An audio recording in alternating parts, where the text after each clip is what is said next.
All right. Give me your best one. Come on. From the diaphragm, nice and low. Booming. Stop talking.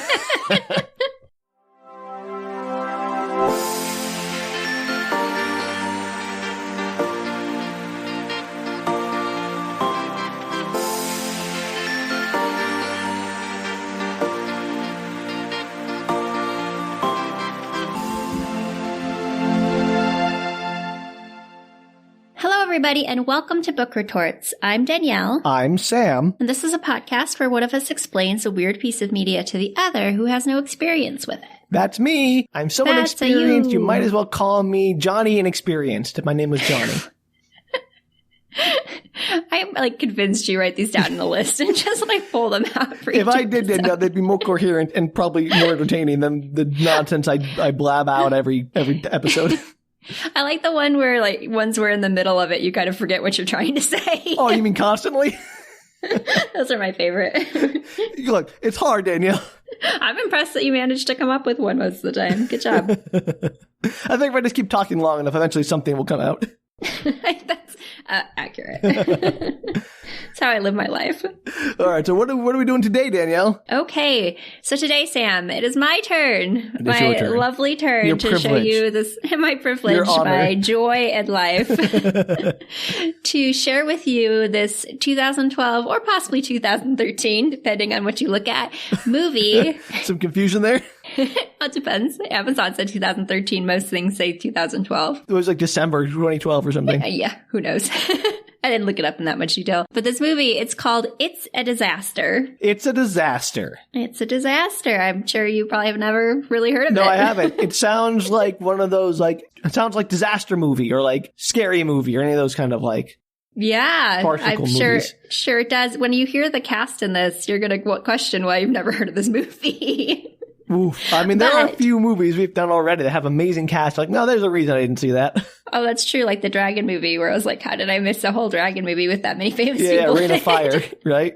Matthew McConaughey, Christian Bale. Yeah. It's crazy. Anyway, so I am not actually going to share a summary with you, Sam. I'm sorry. I know it's our usual thing. Oh, does it give too much away? And yeah, I just feel like it's the less you know about the story, the better. Okay. It's labeled as a dark comedy. I'm going to argue that it's more of a gray comedy. So they basically tried to go dark but didn't really succeed? No, I actually quite like this movie. The ending is different. You may like it. You may hate it. I'm sure people were split. I didn't look at different reviews of this. I had, I would say, relatively positive reviews. All right. And yeah, it's a movie. I actually laughed out loud quite a lot in this movie. And you know how I feel about comedies, Sam? So that probably says something. Yes, Danielle is humorless. That's not true. I just like very specific kinds of comedies that apparently either I was tired enough or this just hit the funny things for me. Got your funny bone all tickled. It did. So I watched this pretty late the other night and yeah. Well, I hope that doesn't affect your recollection of it. It does not. I took fabulous notes, as always. Well, I am disappointed not having a summary, but that just makes me even more intrigued for what this is all about. Well, you already gave your guess as to what you thought maybe the movie might be. No, that was just me riffing on the title, Danielle, which I don't think it is. All right, let's start this sucker. All right, we're going to learn very quickly what it's about anyway. Oh, please let it be about a stage performance that goes wrong. Yes, that's exactly what it is. Okay, I thought that like a noises off type thing. All right, so this movie opens with the 1812 Overture. Love it. Everybody's favorite overture. Written by? The guy who wrote the 1812 Overture. Good job. Right. We're just going to move on there and let our ignorance fester. It's not. I should know, and it's in my brain, I swear. But, it's like circling. My brain's circling. Tchaikovsky? I want to say Tchaikovsky as well, but I'm not sure. Pretty sure. Okay, so with the 1812 Overture, probably written by Tchaikovsky. Love his ballets. Playing over a black and white photo of a very peaceful beach scene with the credits. I could use a little relaxation, Danielle, punctuated by cannons. You could. The camera zooms out and you very slowly begin to see that there is a mushroom cloud exploding out on the ocean line. Oh, okay. So we're starting with hopefully a nuclear test and not the apocalypse. brunch-pocalypse. Yeah, it's a very terrifying photo, actually. It's very well done with the overture. I was watching it and felt just a slight sense of dread. So well done, movie. Is this an actual photo? It's an actual photo. It's from the Bikini Atoll nuclear test from the 40s. Yeah, and it's a pretty fabulous photo. I would actually recommend looking that up because it's pretty amazing. Quick diversion. Mm-hmm. Did you know that there is a popular fan theory that SpongeBob SquarePants takes place at the Bikini Atolls and they're all just mutants from the nuclear tests? I did not know that, but that makes me want to watch SpongeBob SquarePants, and never in my life have I wanted to watch it. Because it takes place in Bikini Bottom, right? Which is not just a slightly off-color pun. I get it now. It's all making sense to me. Yeah. Actually, that whole world now makes sense. Yeah, right? Anyway. Thank you for that. I appreciate that. So the scene switches to two people in a car sitting outside of a everyday, middle-class house. Mm-hmm. And the overture is reaching its peak. It's, famous crescendo. Yeah. And it's suddenly shut off. And inside the car are a couple. This is Tracy. She's played by Julia Stiles. Okay. And Glenn, played by David Cross. Wow. All right. I know. I told you this is a movie with a lot of famous people in it. This is a relatively recent film, too. Yeah. It's very interesting. Huh. So she objects to him stopping it at the finale. He just had turned off the radio. Yeah, you can't do that, obviously. Yeah. She says, and I've never felt something so deeply. She's like, it's just whenever a song comes on and it's building to the big chorus or whatever, and it gets cut off, then I feel unfulfilled psychologically. That's absolutely fair. 100%. I know. And she's really perturbed because he doesn't seem to have that sense of psychological unfulfillment at all. He's like, oh, I've heard the song before. She's like, but you don't want to hear it now? No, he's wrong. 100% wrong. Yeah, that's what I thought. She apologizes for overreacting. He's like, no, we can turn the radio back on. She's like, no, I'm just being weird about it. And so he finally insists on turning the radio back on, and the song is over. It's public radio. They're just chatting now. Well, of course. You waited too long. It's not like the crescendo is going to last 10 minutes. Yes, exactly. So they get out of the car, and it's clear that they're a newer couple. They haven't been together very long. Aww. And you find out very shortly that this is their third date. Wow. So she's introduced. So she learned he's a monster on their third date. I know. She probably learned that sooner rather than later. She's introducing him to her friends for the first time, and this is their weekly couples brunch that they have. Oh, so they all bring their partners. Yeah. So she has a hot dish that she's bringing in a crock pot. Oh, it's a potluck. It's a potluck brunch, yeah. Got it. And it's apparently a vegan stew because her friend Lexi has gone vegan, so quote unquote, everyone has to suffer. Aw. No, let's not be too mean to vegans. It's pretty funny. He's clarifying their relationships. So as they're walking up to the door, like, okay, who belongs to who? What's going on with all these people? And so to give you the rundown, because this is basically an ensemble comedy, you have Emma and Pete. They're married. They're the ones that own the house that is hosting the brunch. I will not remember any of these names. You'll get there because I'll have to repeat them over and over. Lexi and Buck are a married couple, and they seem to be musicians, I think. Oh, they're okay. kind of like the hippie couple. Okay. And Hetty and Shane are engaged, and they're just the other couple that are at the house. Cool. Great. Glad to meet everybody. Yeah. They walk into the house. There's introductions all around. They're waiting for another couple to appear, Jenny and Gordon, who are apparently always late, which drives Tracy crazy. Wow, we know people like that. And we do. And as people who are compulsively punctual, that's pretty much everyone. You're going to appreciate this movie a little bit, Sam. Oh, good.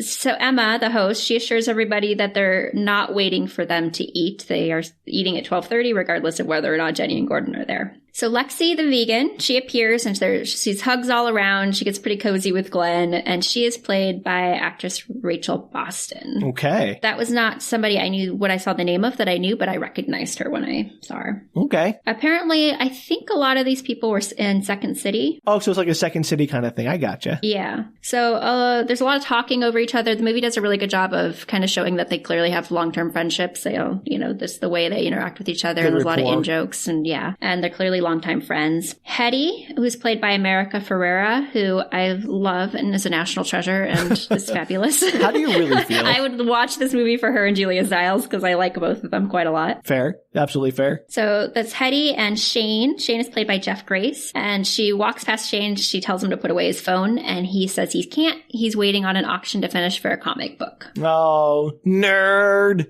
He is. So meanwhile, in the kitchen, Emma, played by Erin Hayes, is preparing the food for everyone, and Buck, played by Kevin M. Brennan, is the vegan's husband. Okay. So he comes in. They're not together, obviously. He comes in and asks if they're going to talk about it, quote unquote. You obviously don't know at this point what he's referencing. Are they having an affair? I'm not going to tell you that, Sam. Okay.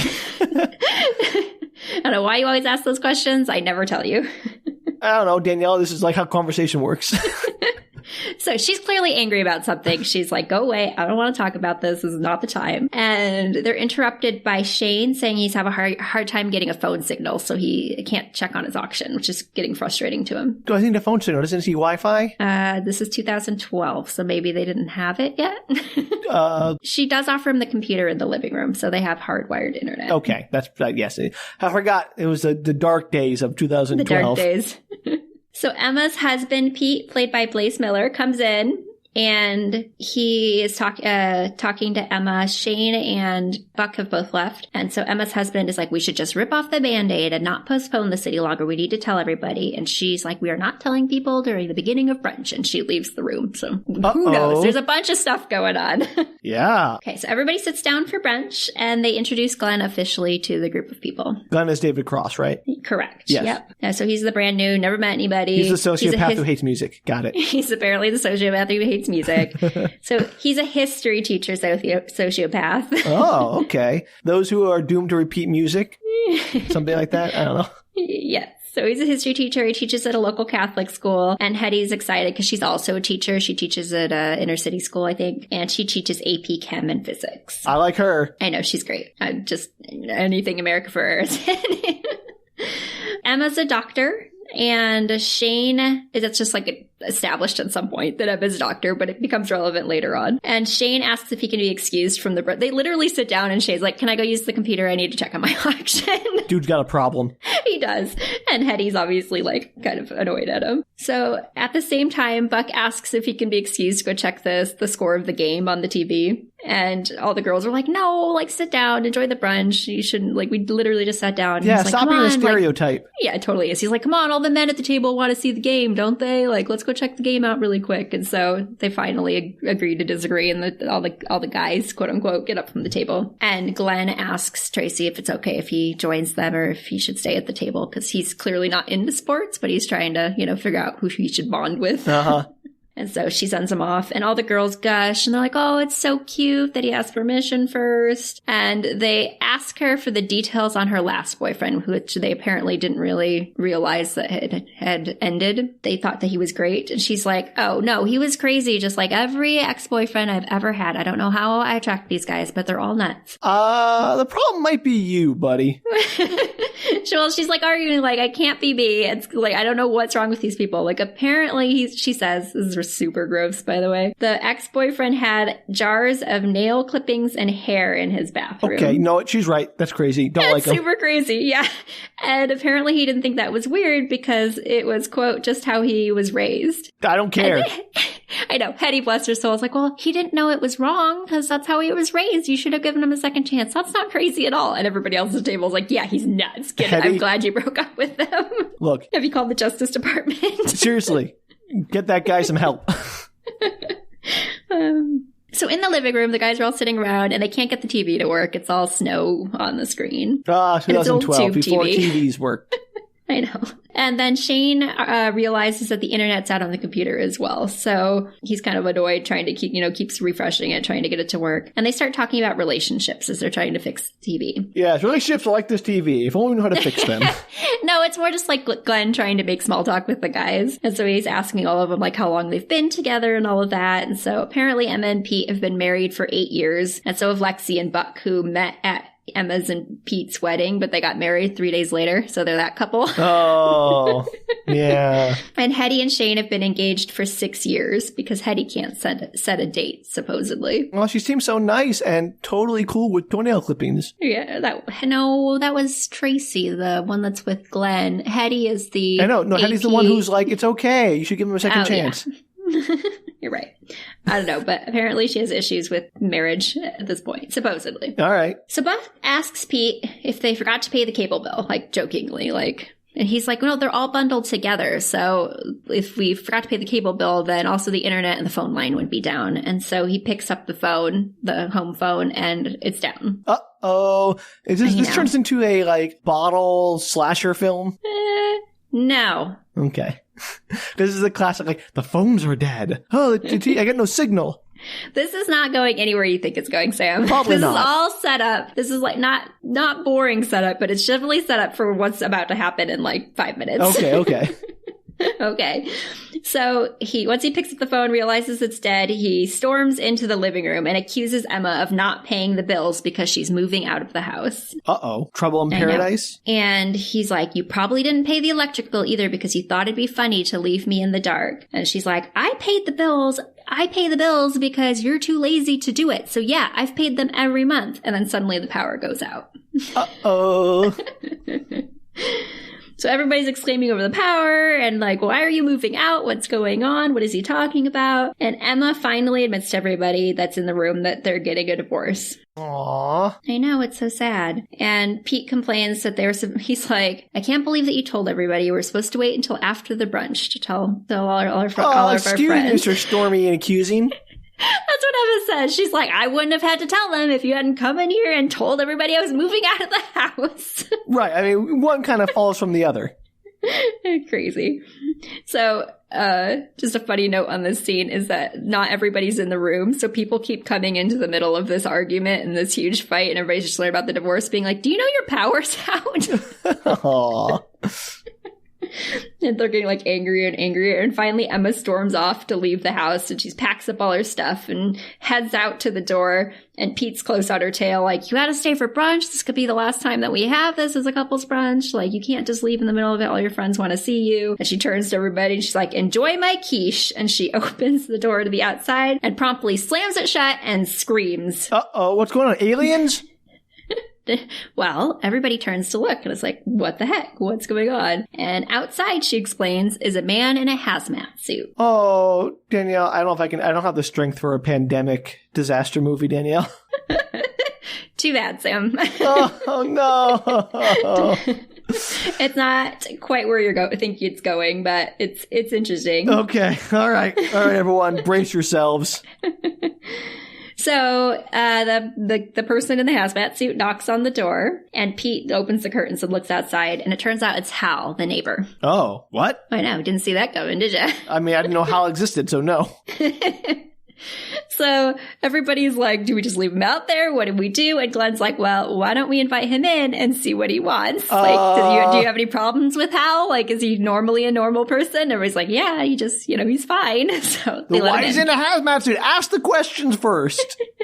So they let him into the house, and Hal seems awfully surprised to see everybody gathered there. And it turns out that the reason he's surprised is because he's offended he wasn't invited. Because he invites them all to his lunches and barbecues, and why wouldn't they invite him to the brunch? It's just a couple's brunch. Well, yeah, that's what Emma says. And he's like, so because I broke up with my girlfriend, I can't come to your couple's brunch? And Pete's like, whoa. Why do you have a hazmat suit on? Who cares about brunch? That's valid. 100% valid. And Hal's like, are you kidding me? Have you not heard what happened? And everybody's like, what? Wait, what's going on? And apparently there's been a bunch of dirty bombs that were set off downtown about 12 miles from them. Okay, that's not good. It is not good. So everybody's like super confused. And Hetty, our local chemistry/physics teacher, explains that a dirty bomb is an explosive that combines radioactive material and conventional explosives. Right. So it's just meant to spread radioactive material around to cause misery as opposed to an actual thermonuclear device. Absolutely. And Hal is like, did you not notice that all the power and the internet and the phones went out? And apparently it's taken out like half the financial district. And he heard on the national news that interrupted that there were attacks on LA and New York and Orlando. I don't like any of this. And Lexi is like, why would somebody think Orlando is on par with New York and LA? All right, that's just being mean. It was funny though. Because I'll tell you why. Because Orlando has Disney World. And that place is emblematic of all of America's ills. It's true. So I guess taking out Orlando was a good choice. Yeah, that's how you really stick it to capitalism. So Shane asks if they said who the attackers were, if there were any ships, were the attackers not of this Earth? I said aliens earlier. I think we're on the same page, him and I. Yeah, you're definitely more of a Shane. Thanks. Hal ignores him. He's just like not even going to bother answering that question. Aww. And he tells them they're telling them to tape up their windows, block their air vents, and stay inside. Sure, you don't need to breathe. And so right now it's radioactivity. Wait. So why does Hal have a hazmat suit to begin with? Is that ever answered? No, not specifically, except that he's like, and put on your hazmat suit. And they're like, we don't have hazmat suit. Who has hazmat suits? And he's like, well, I do. You know what? Touche. And they ask him if they're supposed to stay inside, why he's like at their house, because it clearly wasn't to tell them about what was going on. And he's like, well, I need D batteries for my emergency flashlight. And they're like, nobody carries D batteries. Yeah, it's not seriously. a thing that somebody has in their house. Welcome to 2013, Hal. 2012, maybe. I don't know. And he gets really mad at them, and he's like, enjoy your couple's brunch, and he leaves. All right. I like Hal. He's great.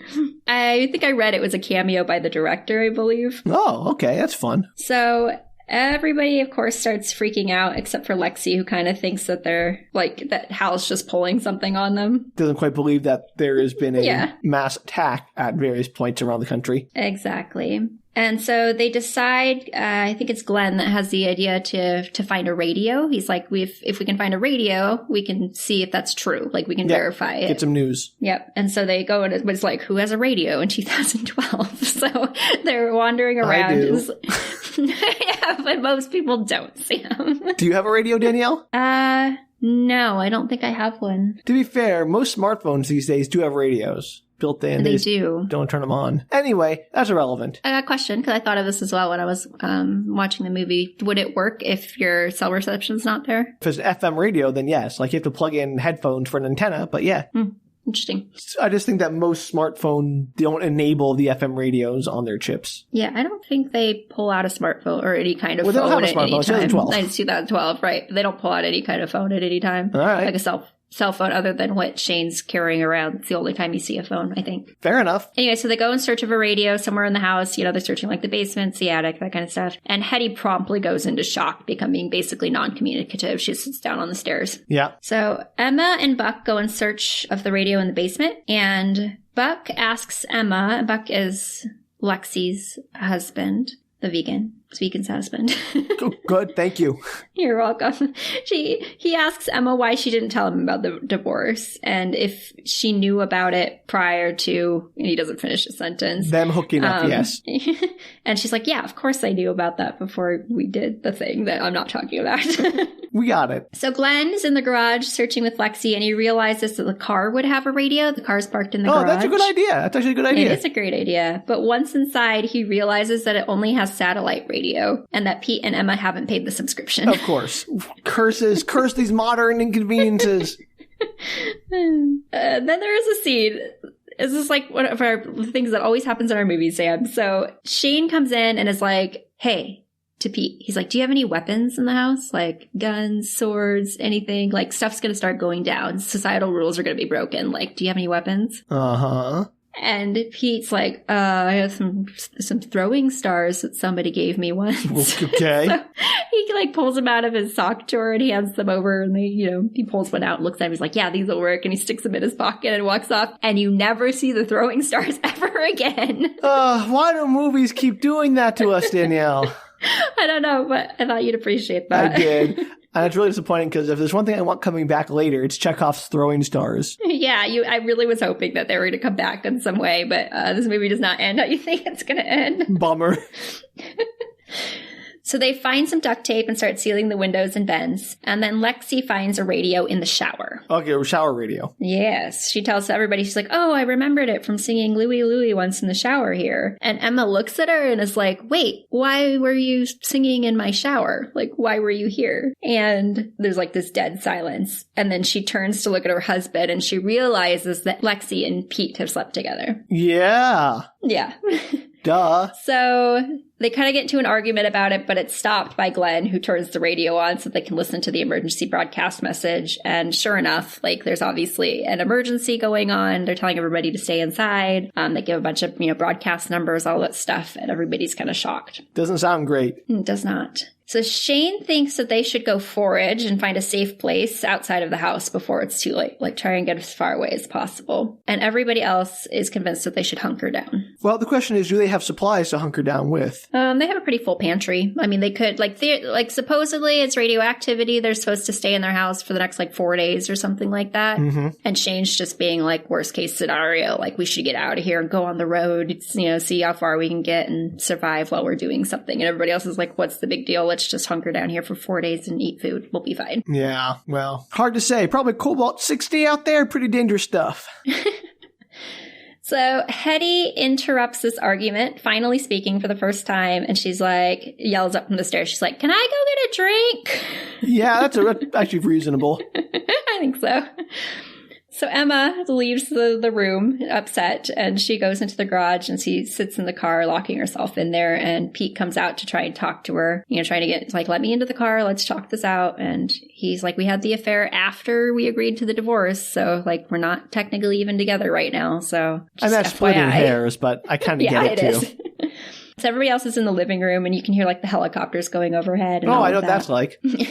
As Shane decides that he can't stand it anymore, he's like, I am not just going to sit here and for 4 days or more or whatever's going on and not understand what's going on. I'm going to leave. And he runs to the door and starts scraping off all the stuff that they've put up to block it. And everybody jumps on him and pulls him away from the sealed door. And Tracy basically strong arms him. And she's like, curiosity killed the cat. But in this case, the cat will die a slow and painful death from radiation poisoning.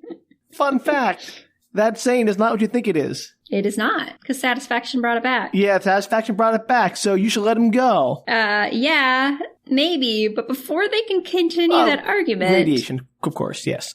There's a knock on the door. Santa? No, it's Gordon and Jenny, the late couple. Oh. I completely forgot about that, I'll be honest. I know. This is the best part of the movie, Sam, and I laughed so hard at this. So Tracy opens the curtains and she sees them on the porch, and they do not look good. They're super pallid. Gordon has a bloody nose. They're clearly radiation sickness, very exposed. Yeah. And they're like, can we come in? And Tracy's like, yeah, no, we've already sealed the door. Can't unseal it now. And she's like, and they're like, just let us in. We're not doing well. And she's like, nope, you can't come in. You're going to infect us all. I'm not making this up. I'm a doctor. I can't let you in the house. I mean, she's right and she's wrong. I mean, they're not going to infect them because it's not a disease. But if they got them into a shower real quick, maybe. But it's not great. It's not a good idea. And Jenny is very desperate. She's like, we're not going to make it out here. Gordon isn't doing well. And Tracy says, maybe you should learn to show up to things on time.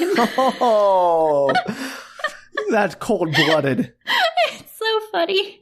Also, if it's that bad, just outside, that this couple who's been outside for however long is already dying, it's probably not great inside either. Houses are not hermetic. We'll get there. We'll get there in a second. So they get into this huge argument about being on time, and then Gordon, passes out behind them. Jenny's like, open the door! And Tracy shuts the curtains and walks away. And everybody's just looking at her, and they're like, that was cold. That is so cold.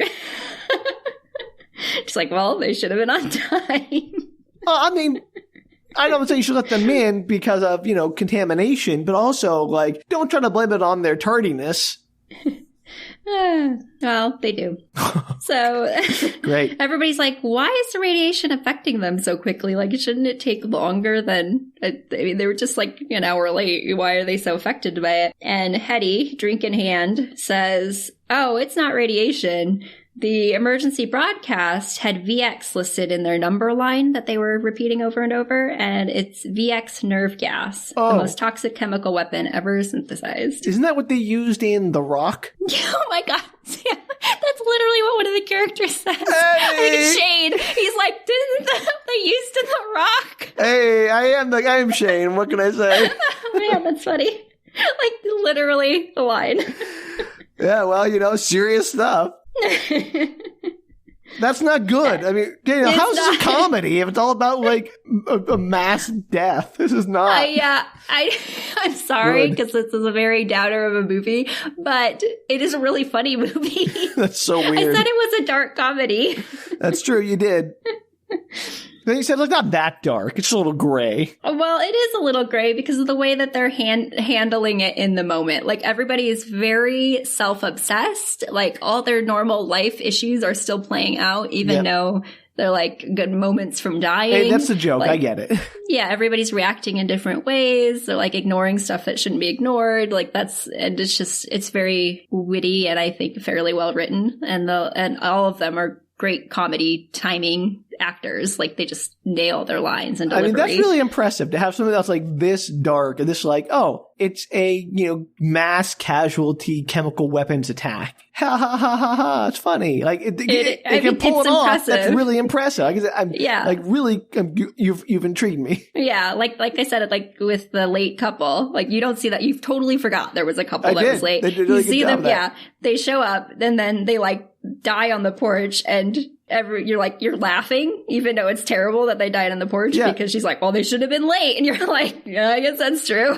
That's very impressive. I'm just really impressed because I know it's hard to capture in a description what the atmosphere and like the tone of the movie is. So it's all very dry humor, I think. Okay. Well, again, color me intrigued. Yeah. So this is a very weird movie for many different reasons, but one of them is just because the stuff that's going on doesn't necessarily match the tone of the rest of the movie. Right, of course. That sort of clash of ideas. Yep. So they ask Hetty, they're like, what? Like, that doesn't sound good. What does that mean? And she's like, oh, yeah, it means we're all going to be dead in like 3 hours. There's no way this house is going to hold up. Yeah, of course. So. Should have had a hazmat suit like Hal. Yeah, they'd be alive still. So there's an outside shot immediately after that with Jenny and Gordon dead on the porch steps with jets flying overhead. It's just like this still shot. They're like passed out. It's pretty funny. It's not funny. It's really depressing, but it's like somehow just the editing makes it very funny. Wow. So Pete and Emma are still talking out in the garage, so they don't know what's going on, and they're there. And she's clearly just about to tell them that she also slept with Buck, like he slept with Buck's wife, Lexi. But they're interrupted right before she can say anything by Tracy, who has the bottle of scotch in her hand. And she's like, hey, do you guys mind if I finish off this scotch? And they're like, no, you go ahead. More important to deal with, like our impending death and this affair. Well, yeah, she says, also, just FYI, Hetty's pretty sure it's not radiation, but a chemical weapon, and we're all going to be dead in a few hours, so have fun. I like her. She's a real chipper one. So meanwhile, Shane's downstairs trying to figure out who would want to kill them. Like, he's like, what? Like, who would be, like, who is doing all of this? Are you kidding me? No. And Hetty doesn't understand why it matters. She's basically like eating her weight in desserts, and she's like, who cares? Also, the list of enemies for America is pretty long, somewhat justifiably. Oh, sure. He's like the Iranians, North Koreans. Like, he's just listing people who potentially like who could be the culprit of this. And as they're having this little bit of an argument, they're interrupted by the home phone ringing. And so apparently for some reason the home phone services pack up, and it turns out that it's a telemarketer from Liberty Financial. Not the time, my dude. And the guy's in Manila. Okay. And Shane's like, oh my gosh, what? Do you know what's going on right now? Why are you calling? Like, what's happening? Well, I mean, what better time to up your health insurance or your life insurance than when you're in the middle of a terrorist attack? Yeah, and the guy is like, what do you mean what's going on? And he's like, turn on the TV. Do you have a TV there? Like, turn on the TV. Tell me what's happening. I need to know what's going on out there. Like, we have no access. We need to know. And so the guy's like, hey, Mike, turn on the TV. They also speak in foreign language, and then you hear the TV come on. He's like, oh my God, like the Golden Gate Bridge, or maybe it's the Bay Bridge. I can never keep those two straight. I can't believe it. He's like, what? What's going on with the bridge? Tell me who cares what bridge it is? Tell me what's going on. And the phone cuts off. And Hetty goes, telemarketers call it the worst time. She's pretty blasé. I like her. She's drunk too, probably, but that's She is also drunk. Yeah. So then after that, Hetty walks away. She goes into the bathroom and she takes out all the pills that are in the cabinet. I mean, yeah, sure. Takes them into the kitchen. And meanwhile, Tracy is sitting on the floor listening to Moonlight Sonata on the radio, and she's drinking some scotch, and Glenn joins her. and they have a little moment. She's lamenting about all the things that she didn't get to do, traveling, ballet, falling in love. And Ouch. he's basically like, these things are super overrated. You've done so much good. You're a doctor. You've saved people's lives. You've made them better. Like, you've done a lot of great things in your life. And she's like, yeah, I guess. And he's like, I'm gonna go get some wine. Let's sit here. We'll chat. Well, we'll bond. It'll be great. We'll spend our last few hours together. Oh, he's still trying to get some. Apparently. Just be a good person. I don't know. So, I mean, what a better time to get some than the last 3 hours you have. I'm not arguing against it. Like, what else you got to do?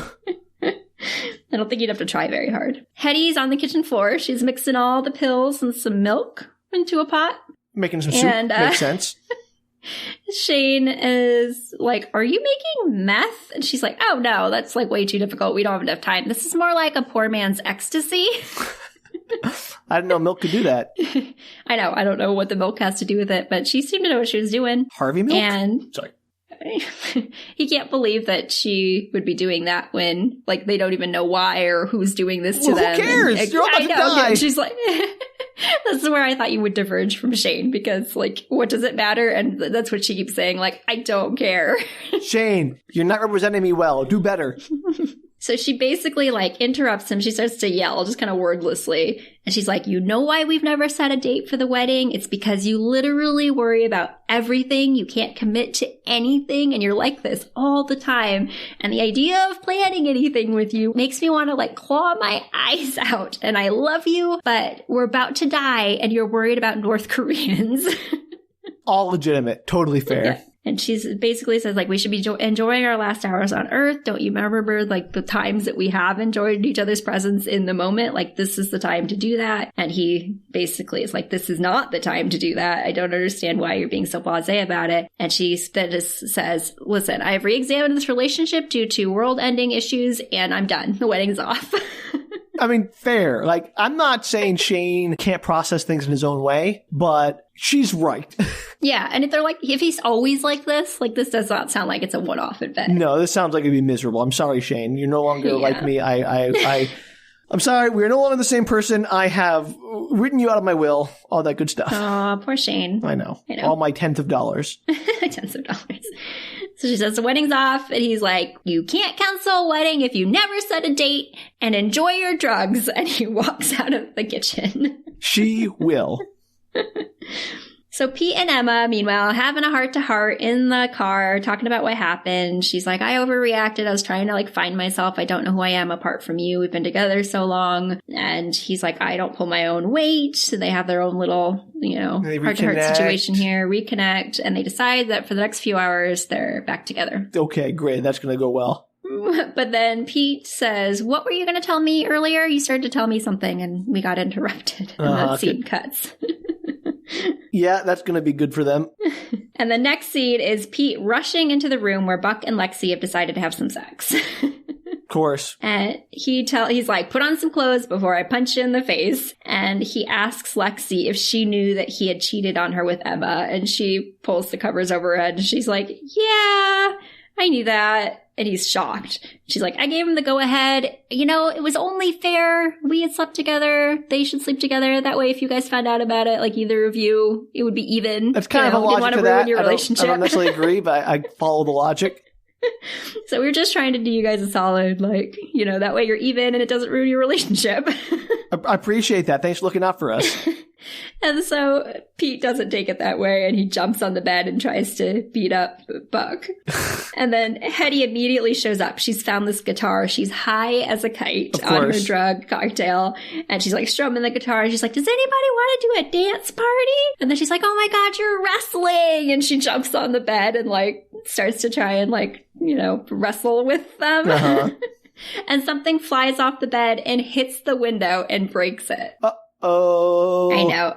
Everybody panics and scatters. Like they're like, get out of the room. And they all like rush out of the room and slam the door and all just stand there and like stare at each other and shock. That's going to stop it. And there's this like long silence. And then Hetty says, you know what? I'm going to go get Lexi's glockenspiel so we can have that dance party downstairs. And she just walks away.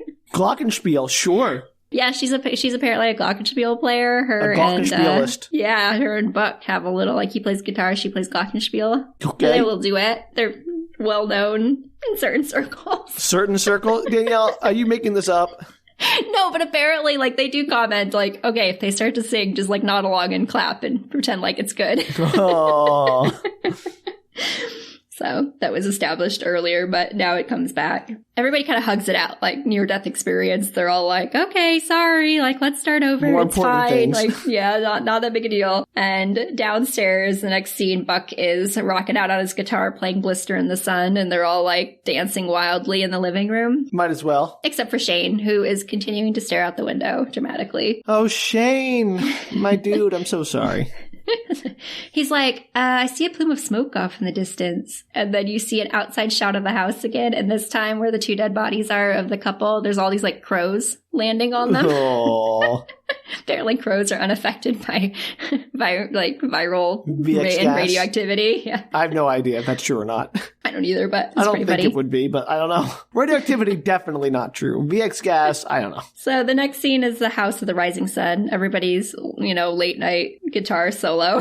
Of course. And of course brings down the crowd. And finally, Shane interrupts everybody. And he's like, this is ridiculous. Like, we're just sitting here mourning the fact that we're going to be dead in hours instead of doing anything about it. And he gives this, raising inspirational speech about how if they're going to make a move, it has to be now. They're not going to die in this house. What move? What move is there to make? Well, his idea is to get into the car, block the vents of the car. Obviously, it's not going to last super long, but at least they wouldn't die in the house, and they might get to someplace safer than where they are, and at least they'd be doing something and not just, like, waiting to die in the house. Yeah, I'm sure the traffic outside is going to be great. I think the traffic's pretty dead. Well, Like, that's even worse. I mean, there's literally roads clogged with the corpses and cars of people. It's not good. Maybe, but they haven't thought that far. The next scene is just all of them stuffed into the car in the garage. So his little speech convinced them. Apparently. Wow. Good job, It's Shane, very I rousing guess. speech, Sam.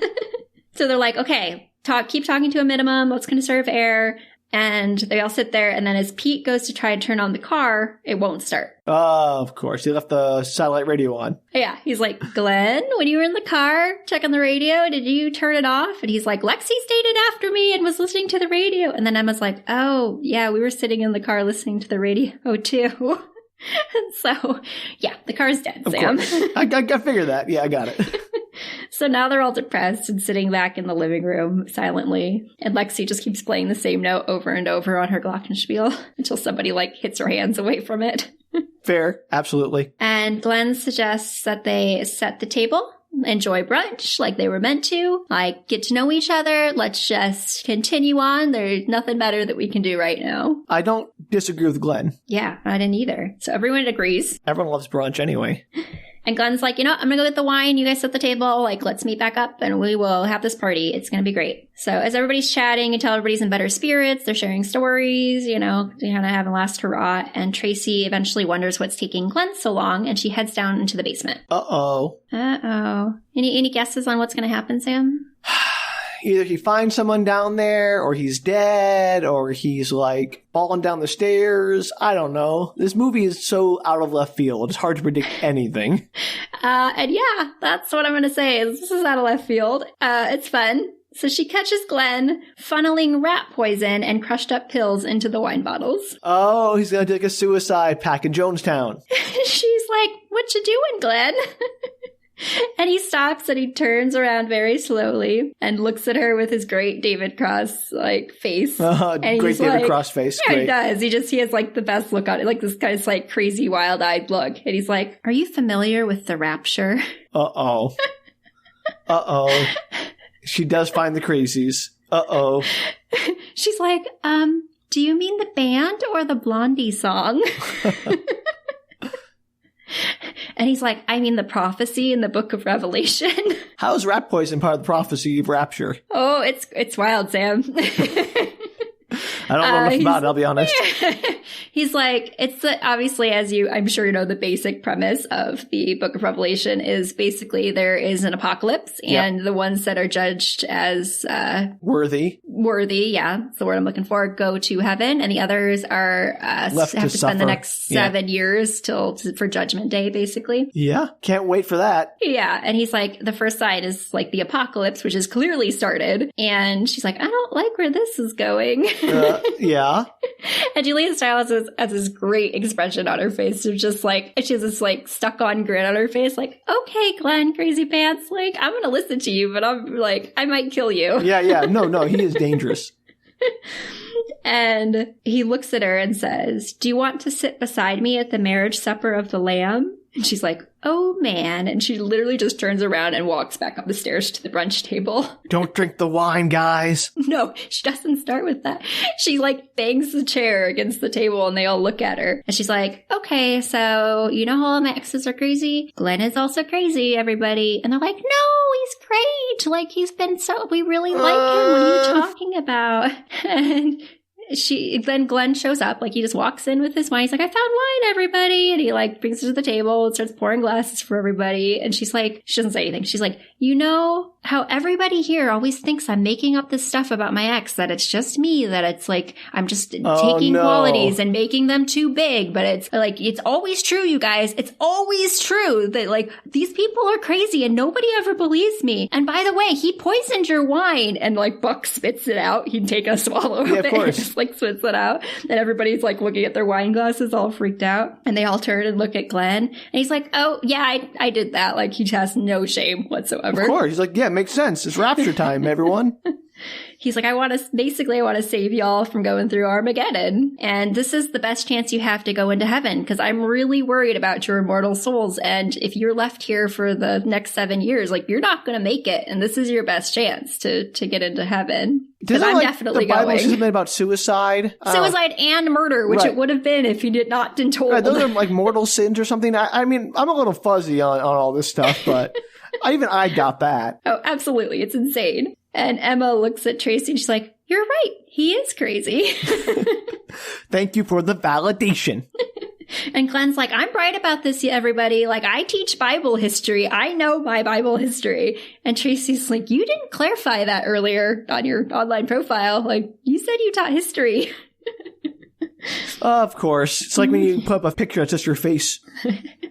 And Hetty kind of looks at everybody and she goes, you know, I hate to be on Glenn's side, everybody, but he's crazy. I'm not arguing that. But with the whole nerve gas situation quickly approaching, you know, it might be best just to drink the wine.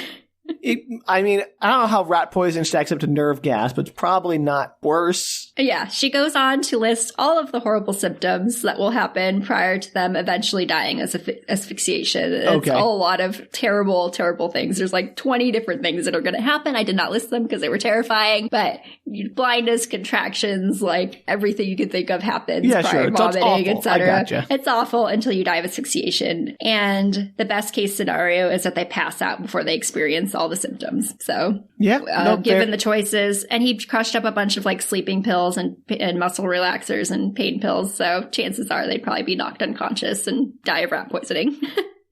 You know, there are worse ways to go, I suppose. Exactly. So Lexi and Buck are like, yeah, let's do this. Drink the wine. Like, yeah, well, you sold me on it. And Hetty, let's do it. Wow, they were easy to convince. Yeah, well, they have a whole conversation earlier. It's actually kind of cute where Lexi goes, you know what, Buck? I really like being alive. And he's like, yeah, I do too. But you know what? I bet heaven's freaking awesome. Like, we're going to have such a good time there. They're very confident. They're a cute little couple, even though they share everything and have sex with other people. I mean, hey, if they're okay with it, whatever that's works their choices. For them. Yeah. Yep. And then Shane decides to as well. Like, if he can't get out and go do something, then he is not going to die slowly and painfully. His, like, impotence in terms of action taking drives him to suicide, basically. Yeah. And then Pete's on the other side of that. He's like, but, like, why should we give up hope this early. Like, it hasn't affected us yet. What happens if a SWAT team comes through the door any second, or something miraculous happens, or, you know, XYZ thing happens? Like, what? Like, why would we do it now, or possibly ever? Wait till you have, like, some symptoms. Yeah, which was my solution. Like, well, why don't you just wait till it starts and then do it? Yeah, I mean, I'm with you, Danielle. Why weren't we there to help these people? I don't know. I don't know why it was like right now or never. And Tracy's conflicted. She's like, well, you know, I kind of want to do it because everybody else is doing it, but I'd like to stick around with Pete and Emma too. And then Pete and Emma are suddenly like, yeah, no, I'm just kidding. Like, totally going to do it. Like, let's take the wine. Let's do this. Wow, that's harsh. So everybody in the table decides, yep, we're going to drink this wine and kill ourselves. This is a comedy, right? It's a comedy. It's an interesting comedy. Dark comedy, Sam. So they say their goodbyes, and everybody decides to drink on 3. And Sam, you'd really appreciate this because I have a whole discussion on whether or not it's on 3 or after 3. Yeah. So Glenn's like, it's going to be 1, 2, 3, go, and then you drink. I mean, you gotta clarify. These things are important. Yeah, it's actually pretty funny. So they almost drink several times, and then it's like, wait, when are you drinking? And then they put Glenn in charge, because why not? Yeah, why not? And so he does the countdown, but as he gets to 3, Tracy interrupts, and she's like, wait. Are we sipping or are we chugging? Also a valid question. Totally. Hetty's like, you chug it. Better safe than sorry. Like, just take it all. And so he starts to count again, and on 3... everybody holds the glasses to their lips, but stops. And no one drinks. And they all look at each other, and nobody drinks. Of course not. They'll chicken out. And then everybody's like, what the heck? What are we doing? And Glenn's like, well, I thought you all would do that, so I didn't drink. And look, I was right. You all did that. So he's like, well, I was waiting for other people to do it, and you didn't do it, and I didn't do it. So they're like, okay, let's do this again. And this time, the countdown starts and the sound kind of cuts out and the camera rises above the table and you can see that they're doing the countdown. And then they all bring the glasses to their lips and they all pause again. The scene pauses and they're just holding glasses to their lips again. And then you hear Lexi, like, complete exasperation. She's like, are we doing this or what? And then the credits roll and the 1812 Overture finale plays. So that's the end of the movie, huh? That's the end of the movie, Sam. It's not like a very long movie. I know, probably an hour and a half or so. That's really weird. Is it? I warned you. Interesting. It's a good movie. It's actually quite a good movie. And on my second watch, I actually liked it more. I really appreciate that they went for it. Like, I'm glad they had the guts to stick by their ambiguous ending and like, hey, these are just people who are going through their normal, like, it's that idea that even in disasters, even in, you know, whatever situations, people are just people and they're always going to bring in their standard problems with them wherever they go. Yeah. And it's exactly how this plays out. Like, and it's true. I think that's true to life. Yeah. I honestly think if you had 3 hours to live, like, it's hard for humans to grasp that concept and they're just going to continue doing the stuff they normally do. Cause like, what else are you going to do? Yeah, exactly. You can't change in 3 hours. Yeah, your brain's going to cope in all kinds of weird ways. I agree. So I did not expect it to end that abruptly, I'll be honest. No, I wasn't either. Like, when I watched it, I was like, that's the end. Because I really, like, you know, most movies end happily or some kind of, or maybe they all died, but I kind of expected it not to be that way. And so I was like, wait, what? Yeah, no, that was, I mean, I don't know if I say I like it or not because I haven't seen the movie. So as I said earlier, I think the tone of this movie is probably what carries it the most because the subject matter is certainly nothing to laugh at, but the tone makes it funny, which is hard to express in. Yeah, it's really interesting. And then the second time I watched it, probably because I knew how it ended, it felt very much less abrupt and much more like, yeah, that's a completely valid place to end that. Like, that's a great ending for that movie. I actually appreciated it more the second time around. Because those people are just like, you don't really need to know, because you've learned everything you need to about the characters already. You know that they're just going to continue doing their same BS, whether they drink it or not. And they almost, like, you don't even, it's not that you're not rooting for them because they are likable in some ways. They're very human. There's bad stuff, there's good stuff, but like, you're kind of like, nah, dude, I mean, they live, they don't. Right, but like, you're like less concerned about them than more like, their story is complete regardless of whether they drink or not. Like, they're probably going to die either way. And so it's, you know, it don't really matter how. Like, it doesn't change who they are, that they're still going to have their same petty squabbles. Yep. And I liked that you never found out what was going on, like, outside. Oh, yeah. Who was doing it or what was happening. Yeah. Like, you had no idea. Like, you could tell it was escalating. Like, bad stuff was happening. There were, like, obviously multiple attacks going on or whatever was going on. Like, bad bad stuff was going on, but you just never, Well, it wasn't it's like you said, relevant. it's a bottle episode. You Yeah, just like, you're stuck in there. Yeah, it's all that matters. And most people wouldn't know what's going on anyway, which is very sort of like kind of terrifying in a way. Like if that happened to you would probably just be like, I have no idea what's happening. I don't know what to do. It would just be like, it's not like in movies where you're the people who are in charge, who are making decisive actions and doing things. Yeah. It was almost like watching the side characters in a movie. Yeah, exactly. Like these are the people who are just like, oh, there's Superman. Where's he? Uh-oh. Like, that's not good. Exactly. Oh, yeah, man. it was a really, really interesting movie, and I thoroughly enjoyed watching it. I'm glad you liked it so much. It sounds I did. very interesting. I mean, Very weird. The thing I'm most curious about, and this is just, from your description, is how can this be so funny and so grim at the same time? Like, I'm not saying it's not happened before. There are lots of movies that do that, but it's always just sort of weird to me how that works. Like, it seems like some kind of weird alchemy or something. Yeah, it's really interesting, and obviously it has to do a lot with the performance and the scripting and editing of the movie that just kind of has, and the music, and a lot of it's like classical music. Sure. And it just, I don't know, it gives it almost like a surreal quality. Like, bad stuff's going on in the background, and it's like serious bad stuff and like terrifying if you think too hard on it. But that doesn't matter because you're not like dealing with that. You're focused on these small people and their small problems. Absolutely. So you're way more invested in what's going on with them than the stuff. And you're like, okay, yeah, there's a bunch of bad stuff going on, but you don't see any of that. So it's like out of your brain. That's very human. Like it is with them. Yeah. Like it pulls you into their world while all this stuff's going on. And that's what makes it funny, is because the juxtaposition is there, but it's like the comedy part's bigger than the bad stuff going on in the background. That's great. That sounds like I'm very surprised I'd never heard of that movie. I mean, I'm not surprised recommend to watch. It didn't make like mainstream success. It sounds like a very sort of like cult kind of film, just based on just like not everyone's going to appreciate the humor of an apocalypse movie. No, that's true. So I'm not surprised that it hasn't been a blockbuster, but I am surprised I haven't heard of it because it sounds like something I might like. Yeah, I think you might, and at least you'd appreciate it even if you didn't like it. I think you'd appreciate a lot of the stuff about it. Yeah, no, I'm really disappointed Shane became such a drip because he's so funny. He and I were great until at that point. I didn't realize how much time the movie spent with Shane until I was writing my notes, and then I actually took out some of his parts because they weren't as relevant, but I was like, why do they spend so much time with Shane? Ouch, Shane. Ouch. You hear this, Shane? Well, he's She's kind of like, for you.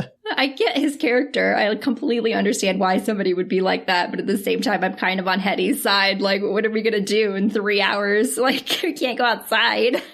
Right. No. I mean, the thing is, like, I hate to say this. I'm not sure if I would be a Shane or not. Like, thinking of solutions, trying to problem solve, or just, accepting the fate. Like, I'm not sure which end of the coin I would end up on. I feel like I'd start as a Shane and then be like, oh, like, I can't do anything about this. There's nothing left. And I would turn into a Hetty. Like, I feel like that's my evolution. That's your arc? All right. Yeah. This one side of the couple to the other side of the couple. Because once I accept, like, once we couldn't get out in the car or whatever, I would be like, well, time to party. Let's do this. Well, I gotta ask our listeners out there, do you think you're more of a Shane or more of a Hetty? Or another character? Well, I mean, I think that those represent the, grim acceptance and, party as the world ends, or frantically trying to find solutions that, no matter how slim the odds are. Yep. So, if you want to share what you think you are with us, you can find us at bookretorts.com. Or you can tweet, Facebook, or Instagram us at bookretorts. And if you like us a lot and want even more of us, we do have bonus content on our Patreon at patreon.com/bookretorts. Bookretorts. And until then, please don't go outside. Avoid the VX gas. Which hopefully is not coming. That'd be terrible. But don't let your friends in. Let them down on the porch if they're late. That's fine. Let's be realistic. That's how we'd all be. I'm not saying they were wrong. It's not right. I'm not saying they're wrong. Best scene in the movie, Sam. I'm not even joking. It is so funny. I may watch the movie just for that scene. It's a really good scene. And I, as a person like you and like me who are on time for everything, I feel like I feel like we are 100% Tracy in that situation. Like, sorry, you were late. You can't come in. Oh, all right. Well, until then, stay safe, I guess. Don't be late. Bye. Take care, everybody.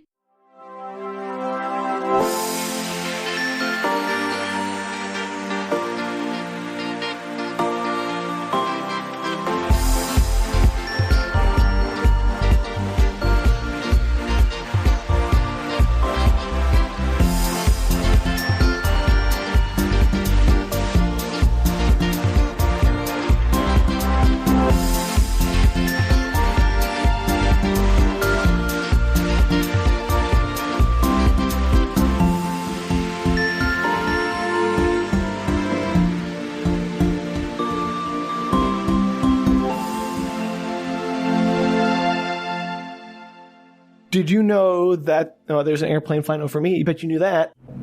I did know that. It's a 50-50 chance. I could just say that at any time and it would be true. Apparently. Freaking summer. Airplanes don't go flying in the winter. They're summer planes. I think they're tourist-like things. They only come in the summer and then they're migratory. Leave for the winter. Migratory planes, Danielle. Anyway,